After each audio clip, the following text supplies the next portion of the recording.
good day. and good life. I'm San Michael G. Kaisip. And I'm Harold M. Contreras. We will share you what we have learned during the third quarter, which is Multiplication property of equality and the additional property of equality. Okay, we start right now.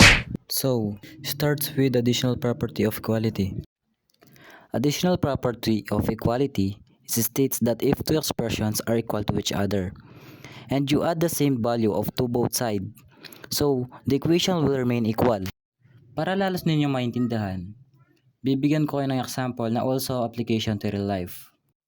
Halimbawa si Pedro at si Juan. Magkapatid sila at in terms of baon sa school, so since magkapatid sila, dapat walang lamangan. Kaya dyan nakalagay, dapat si Pedro ay equal kay Juan. O yung baon ni Juan ay dapat equal kay Pedro. So ngayon, tumaas ang sahod ang parent ni Pedro at ni Juan. Kaya anong nangyari? Si Pedro, ang baon niya ay nadagdagan ng 5 piso. So, kung nadagdagan ng 5 piso ang baon ni Pedro, dahil magkapatid sila, dapat equal sila. So, dapat si Juan ay dagdagin ng 5 piso. So, that is addition property of equality. Kung ano ang dinagdag natin sa kabilang side or sa isang side ng equal sign, dapat ganoon din ang idadagdag natin. So, kaya siya tinawag na equal kasi andyan yung symbol ng equal. So, kailangan ang left hand side at ang right hand side ay equal. And then, ang ginagamit dito ay addition property. Ito meron tayong iba-ibang properties. Other most common properties na ginagamit is multiplication property of equality. Pero focus muna tayo ngayon sa addition property of equality. So again, dapat equal ang nasa left hand side at nasa right hand side. Sa real life, ganun yon. Kung ano yung dinagdag mo sa isa, dapat ganun din yung dadagdag mo sa isa. Pero possible na magbawas. Halimbawa, sa halip na tumaas ang sahod ng parent ni Pedro at ni Juan, nabawasan sila ng 5 piso kasi nagkaroon ng COVID. So, nawalan sila ng trabaho or either yes, yung pasok niya sa trabaho. Kaya bumaba yung sahod niya. So, ang baon ngayon ni Pedro ay nabawasan ng 5 piso. So, dahil nga magkapatid sila, kailangan si Juan buwasan din ng 5 piso. Sa mathematics, magbibigay tayo ng equations na ganoon din ang ipinapakita. Kung hindi natin siya gaano may apply sa real life, pero nag-i-access siya nang hindi lang natin alam na gumagamit tayo ng mathematics sa ginagawa natin sa araw-araw. Halimbawa, number 1, example. We have given example x plus 2 equals 10. Kailangan mo lang gawin dito is tignan ang nasa gitna. Ang nasa gitna ay si positive 2. Ibababa mo lang siya at gagawin negative 2. Sabi ko nga kanina, dapat magiging balance.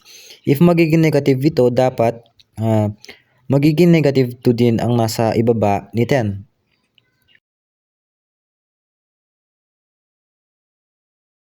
Pagkatapos, i-bring down mo lang si x. Since positive 2 minus negative 2 is 0, cancel na lang natin. So, wag na lang tayong maglalagay. Instead, maglagay na lang tayo ng equal sign. Since hindi sila same ng sign, magma-minus ulit tayo. Positive 10 minus negative 2 is equals to 8. At ito na ang magiging sagot ninyo. Diba? Sobrang dali lang. Sige, magbibigay pa ako ng isang example. We have given example x minus 4 equals 12. Tignan mo ulit kung sino ang nasa gitna. Ang nasa gitna ay si negative 4.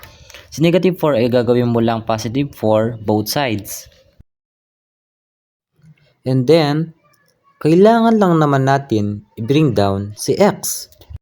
Since negative 4 minus positive 4 equals to 0, just put down equal sign. Since same lang sila ng sign, mag-a-add lang tayo. 12 plus 4 equals 16 and the final answer is x equivalent to 16. And that is the addition property of equality. Next is multiplication property of equality. Multiplication property of equality state that when we multiply both sides of an equation by same number, the two sides remain equal. So, para mas maintindihan ulit ng mga estudyante, same with addition property of equality, para mas maintindihan ulit ng mga estudyante kung ano ang ibig sabihin ng multiplication property of equality na ito. So, let's apply it first to real life situation. Halimbawa, sa loob ng isang araw, meron kang isang oras na klase at ang katumbas nun ay isang oras na klase ay ang 50 pesos alone. Sa isang araw, halimbawa, isang oras ka nagkaklase online, so gumagastos ka ng 50 pesos sa isang oras na yon. So, that is for one subject. So, paano kung ang schedule mo ay nadagdagan ng dalawang subject? So, meron ka na ngayong 3 hours. So, yung 1, of course, imumultiply mo by 3. So, yung 1, imumultiply mo by 3. So, sa loob ng isang araw, meron ka na ngayong 3 hours. So, hindi namang magre-retain na 50 pesos pa rin ang babayaran mo kung sa isang oras ay nakaka 50 pesos ka sakto. Halimbawa, 50 pesos is 1 gig. So, that is 50 pesos. Using a gig, a video, or a gig as stories 50. So, 3 hours. So, kada isang oras, 50 pesos. So, makakagastos ka ngayon ng 50 pesos. Ayan, 50 pesos. So, yung ginastos mo na 50, magmumultiply them by 3, ang magagastos mo ngayon is 150 pesos. So, that is the difference between addition property of equality and multiplication property of equality. Sa addition property of equality, kung mag-a-add ka dito sa left-hand side ng any number, kailangan dito sa right-hand side, mag-a-add ka rin ng the same value. Kung ilan ang in-add mo sa left, ganun din ang i-add mo sa right. Pero sa multiplication property of equality, kung ilang beses kang nag-multiply dyan sa value mo sa left-hand side, ganun ding beses ka rin mag-multiply sa right hand side. So, that is the multiplication property of equality. Ngayon naman, magbibigay ako ng example. 3x is equals 9. Kukunin natin ang reciprocal ng 3x kasi siya lang ang may variable. Ano nga ba yung reciprocal ng x? 3 is equals 1/3. Gaya nga na sinabi ko kanina, kung ano ang i-multiply mo sa left hand side, ganun din sa right hand side.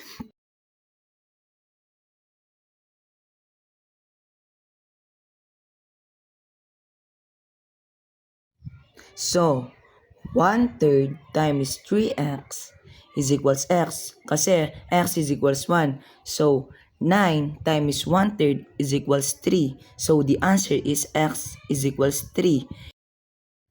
Another example.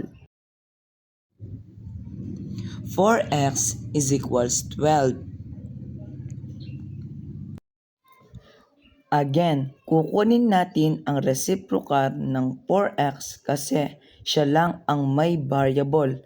Ano nga ba ang reciprocal ng 4? 4 is equals 1/4. Again, kung ano ang i-multiply mo sa left hand side, ganun din sa right hand side.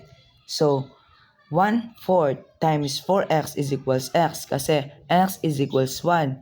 And 12 times 1/4 is equals 3. So, the answer is x equivalent to 3.